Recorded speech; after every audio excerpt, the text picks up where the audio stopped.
నమస్తే welcome to news review this is Balaram ఈరోజు డిస్కషన్లోకి వెళ్ళే ముందు ప్రధానంగా తెలుగు ప్రజలకు అదేవిధంగా ప్రత్యేకంగా రాజ్ న్యూస్ ప్రేక్షకులందరికీ సంక్రాంతి శుభాకాంక్షలు.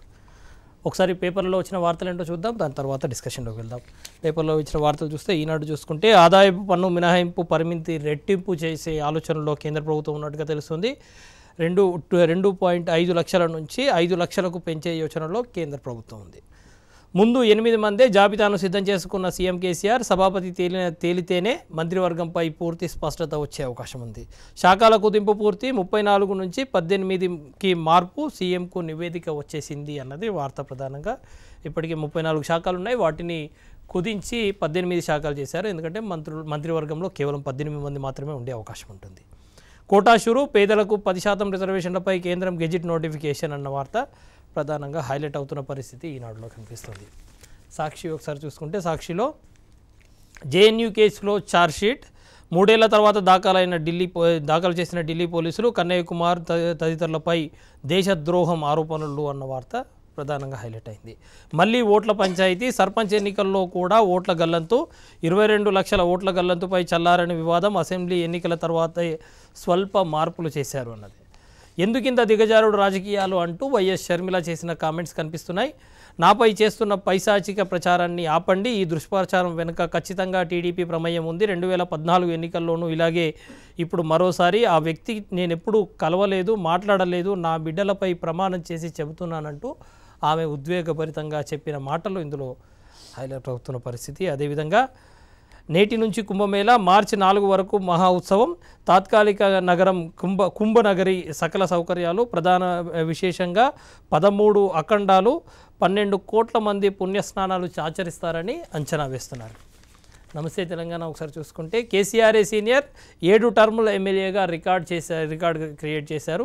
23 మంది కొత్తవారు, 76 మంది పాతవారు, ఇతర సభల నుంచి వచ్చిన వారు 4 కొలువు తీరనున్న తెలంగాణ 2వ అసెంబ్లీ అన్న వార్త ప్రధానంగా హైలైట్ అయింది. టీవీ ప్రేక్షకులకు బంపర్ ఆఫర్, నెలకు 153 రూపాయల్లోనే 100 ఛానళ్లు, ఒక ఛానల్ గరిష్ట ధర 19గా నిర్ణయం. బొనాంజా ప్రకటించిన ట్రాయ్ ఫిబ్రవరి 1 నుంచి కొత్త విధానం అమల్లోకి రాబోతోంది. కర్ణాటకలో ఆపరేషన్ కమల్, ప్రభుత్వాన్ని పడగొట్టేందుకు బీజేపీ కుట్ర, జాడలేని 5 కాంగ్రెస్ ఎమ్మెల్యేలు ముంబైలో బస చేసినట్లుగా వార్తలు, ఆపరేషన్ లోటస్ నిజమేనని ధృవీకరించిన మంత్రి శివకుమార్. అదేవిధంగా నారు లేని వరి సాగు అన్న వార్త ఒకటి ఆసక్తికరంగా కనిపిస్తుంది. దుక్కి దున్నేది లేదు, నీళ్లు కట్టేది లేదు, వడ్లే విత్తనాలు, వర్షాధారమే అధిక దిగుబడి, పర్యావరణ హితంగా సగుణ రైస్ టెక్నాలజీ అన్న ఒక కొత్త విధానాన్ని తీసుకురాబోతున్నారు, అవి రాబోతుంది అన్నకు సంబంధించిన వార్త. ఆంధ్రజ్యోతి ఒకసారి చూసుకుంటే ఊగుతున్న గ్రామం, ఊళ్ళలో పంచాయతీ దావత్లు అన్న వార్త హైలైట్ అవుతుంది. తొలి విడతలో 769 మంది సర్పంచ్లు ఏకగ్రీవం అన్న వార్త కనిపిస్తుంది.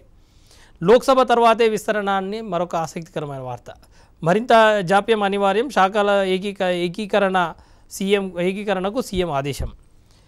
కమలం కర్ణాటకం, సంక్రాంతితో కుమార సర్కార్కు చెక్, కాంగ్రెస్ ఎమ్మెల్యేలకు బీజేపీ గాలం, ముంబై హోటళ్లలో 3తో చర్చలు, మరో 17 మందితోనూ మంతనాలు, తమ ఎమ్మెల్యేలు హర్యానాకు తరలింపు, కాంగ్రెస్ మంత్రుల అత్యవసర భేటీ అని చెప్పంటూ కర్ణాటకలో రాజకీయం రసవత్తరంగా మారుతున్న పరిస్థితి.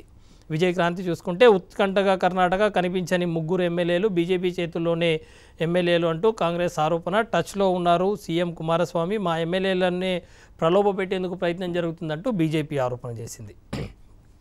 సిపికి షర్మిల ఫిర్యాదు, సినీ హీరో ప్రభాస్తో సంబంధాలంటూ సోషల్ మీడియాలో ప్రచారం చేస్తున్నారు, దాన్ని అడ్డుకోవాలంటూ ఆమె ఫిర్యాదు చేశారు.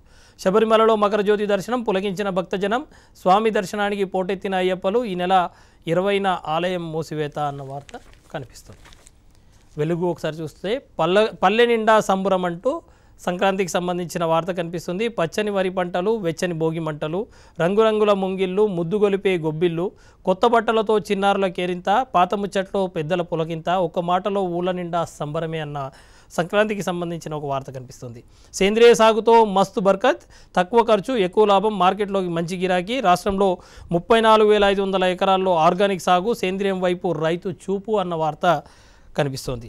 నా సర్కారుకు మీ రేటింగ్ అంటూ నమో యాప్ పేరుతో మోడీ జనం ముందుకు రాబోతున్నారు. ప్రజల ముందుకు నేరుగా ప్రజాభిప్రాయ సేకరణ, ప్రభుత్వ తీరు, మహాకూటమిపై ప్రశ్నలు, లోక్సభ ఎన్నికల వేళ సరికొత్త వ్యూహం, అదేవిధంగా బీజేపీ అభ్యర్థుల ఎంపికలోనూ అది కీలకం కాబోతుంది అన్నది వార్త సారాంశం.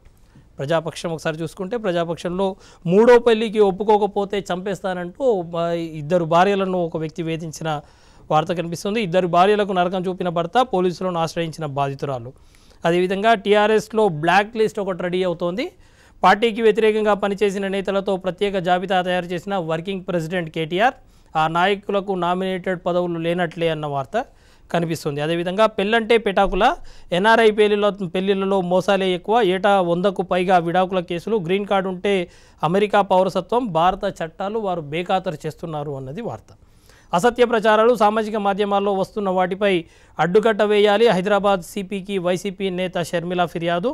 ప్రభాస్తో పరిచయం లేదు, ఫోన్ సంపాదించిన దాఖలాలు లేవు, రాజకీయంగా తమ కుటుంబాన్ని ఎదుర్కోలేక తప్పుడు వార్తలు సృష్టిస్తున్నారు అన్నది ఆమె ఆరోపణ.